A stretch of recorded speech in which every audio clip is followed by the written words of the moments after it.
What is going on? Like, just this year alone, it seems like 2025 has been like the year of Christian murder, or in this case, attempted Christian murder, because this guy didn't pull it off. But like, like it just seems like there is more just open and flagrant attacks on churches than ever before. You know, the Mormon murder, then there was the Catholic school shooting, you know, now there's this. And then last year we had, the attack on the Christian school by the one trans person. So I don't know. It is an interesting, you know, interesting in a bad way. Interesting in the same way that like killers are interesting, like true crime is interesting. It's an interesting time that we live in where violence against Christians is at an all-time high. Or at least it certainly feels like it is. I mean, I don't know if statistically that necessarily bears out to be true, but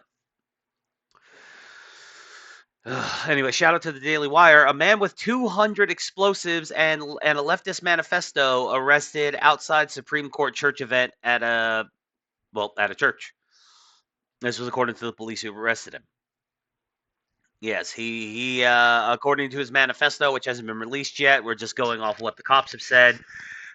He doesn't like Catholics or Jews or the Supreme Court or ICE or pretty much anything that you can even remotely say is like right wing coded in this country in any way. He seems to be very upset about it. So upset, in fact, that that he would have wanted to kill people, even though, you know, not just all the Catholics that were at the church he was planning on bombing, at the cathedral he was planning on bombing, but also 3 Supreme Court justices who weren't even there that day, by the way. They didn't even show up.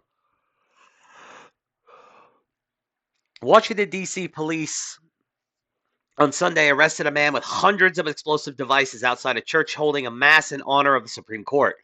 The man had a manifesto that suggested he was targeting the Supreme Court and Catholics, according to court papers obtained by the Daily Wire. So, again, the manifesto isn't out there. Court papers are down here. So, if you want to try to find this Daily Wire article, it has the court papers right here.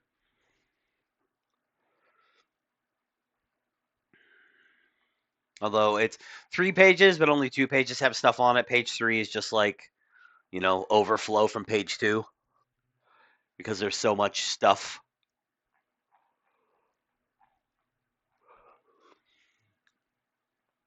Louis Cherry, a 41-year-old from Arizona and New Jersey, was apprehended outside the Cathedral of St. Matthew's the Apostle, St. Matthew, not Matthews, shit. The Cathedral of St. Matthew the Apostle on October 5th, the same day the church held its annual Red Mass, in which a cardinal prays for the High Court as it embarks on a new term, and which is historically attended by justices. So this has been a tradition. This is why he attempted to target this particular mass, because he thought he would be able to take out 3 conservative judges while they were attending. Um, but A, they weren't there, and B, he got caught before he could pull it off. He almost confessed. I mean, he did confess, but it was like he almost just like there's this part of me that thinks that like he wasn't really intending to ever actually go through with it, because as soon as cops showed up, he like pretty much copped to the whole thing. Jerry was occupying a green tent on the steps of the church when police attempted to clear the area in preparation for the Supreme Court event. He told police, quote, "You might want to stay back and call the federales. I have explosives," according to an affidavit. So, like, the cops showed up, and he immediately was all like, "Guys, I got bombs." And they were real bombs, too. Like, it wasn't just like he had, like, stuff that was, like, made to look like IEDs, but they weren't really IEDs. No, apparently these were legitimate explosives.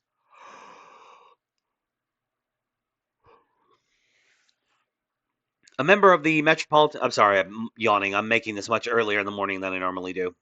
Uh, a member of the Metropolitan Police Department's bomb squad then told him he needed to move because of a special event. He replied, "See, they didn't even take him seriously at first. The cops just like, get the fuck out of here." He replied, "I'm aware of that," referring to the Red Mass. Police wrote and threatened to throw I'm aware of that, police wrote, and threatened to throw a bomb into the streets as a demonstration, adding, I have a hundred plus of them. Police said they would remove him against his will, and he replied, several of your people are going to die from one of these. With a lighter in one hand, he handed them 9 pieces of paper that amounted to a manifesto entitled Written Negotiations for the Avoidance of Destruction of Property via Detonation of Explosives. So this is what I say when I mean that this guy, it's almost like, I mean, I hate saying it was a cry for help because that's like such a cop out thing that like modern bleeding heart shit libs will say about like most like criminal behavior is it's a cry, this is a cry for help or they just needs, they need social support, blah blah blah blah blah. It's not necessarily true. Um Sometimes it is, a lot of times it's not, but I don't know, this seems like one of the times where it might have been genuinely true.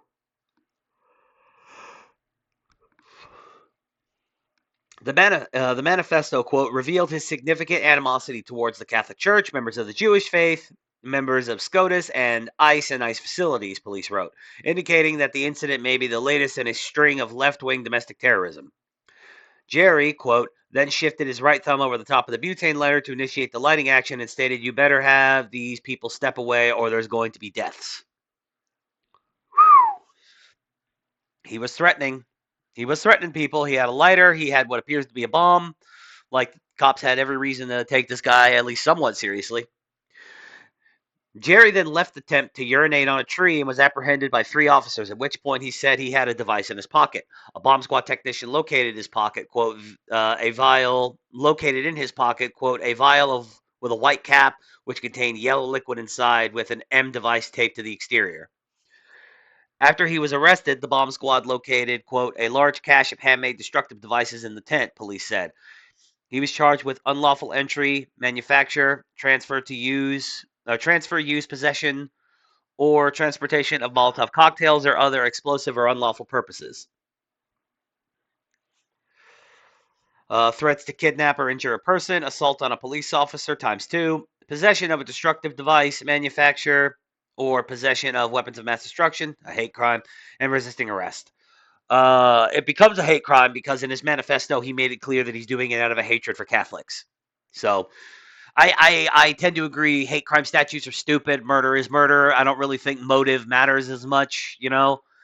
Like what's the difference between a guy who like murders a guy who is having sex with his wife versus murders a guy because he hates black people? Like murders a black guy because he hates black people. It's like you know he hates in either scenario. There's hatred involved. You know. So the guy that murders his wife's lover isn't charged with a hate crime, even though he clearly had hate in his heart when he killed the guy who was banging his wife. So I don't know, the entire statute just doesn't make sense. On Monday, after reviewing the bombs more carefully, police filed an affidavit from a bomb technician saying, quote, there were over 200 devices recovered from D1's tent. I'm sure not a lot of those were actually explosives. A lot of them were probably just Molotovs. There was a strong smell of acetone emitting from some of the vials. Some of the liquid was determined to be nitromethane.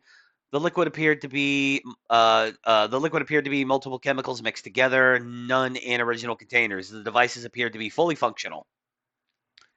Police said that in a jailhouse interview, Jerry, quote, described his devices as grenades and explosives containing nitromethane with a rubber band securing a fuse to be used for detonation. He also stated he planned to use the modified bottle rockets with the aluminum foil heads attached and threatened a and th- I'm sorry, with the aluminum foil heads attached and treated a thermite solution to allow for his detonation of the devices from a distance. So yeah, he was going to try to set off his bombs with bottle rockets. So yeah, a lot of these devices were kind of, you know, rather it. And again, just like I know, there's also going to be people who say that like, oh well, these were just kind of like slapped together. None of these were actual proper bombs. Blah blah blah. But it doesn't matter. Like the intent was there. Everything he needed to make these bombs go off was there. Using bottle rockets as a As like using bottle rockets as a triggering device doesn't change the fact that he attempted to do it. I mean, if the bottle rocket had worked, you know, then it would have worked and we wouldn't be having this conversation. He's being held in jail without bond. No justices attended the Mass this year because of security concerns, according to the National Catholic Reporter. Concerns which appear to have been justified. Yeah, am I right? Last year, 3 justices, all conservative, attended: John Roberts, Brett Kavanaugh, and Amy Coney Barrett. In 2018, leftists were photographed protesting the Mass with signs that said "Stop Kavanaugh," referring to the false smear peddled by Democrat senators that Kavanaugh was a gang rapist.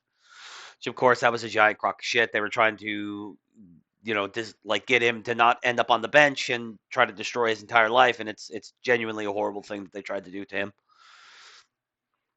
The potential assassination of a large number of justices came just 2 days after a Joe Biden appointed judge issued a lenient sentence to Nicholas Rosk, my bad.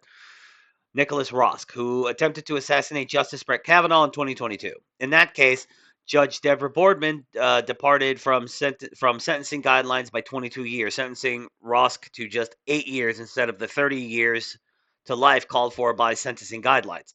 Prosecutors had warned that a stiffer sentence was needed to deter others from attempting to assassinate justices, and this new incident could add to calls from Senator Ted Cruz to impeach Judge Boardman. I hope she gets impeached. This is a miscarriage of justice. Activist judges letting criminals essentially off the hook. Like 8 years is a long time to be behind bars, but he tried to kill a Supreme Court justice. He deserves to be in prison for the rest of his life. According to public records reviewed by the Daily Wire, Jerry was from Vineland, New Jersey, or Vineland, I guess is how you'd pronounce that. He was from Vineland, New Jersey, but had been living in a motel in Mesa, Arizona for the last several years. In 2021, an Arizona grand jury found him guilty of indecent exposure. He probably got caught by a cop pissing outside. He's probably, outside taking a piss against a building or beside a tree, and a cop caught him doing it, and he had his dick out, so indecent exposure. He was admitted to state prison in August of 2022 and released in May of 2023, according to Arizona Department of Corrections.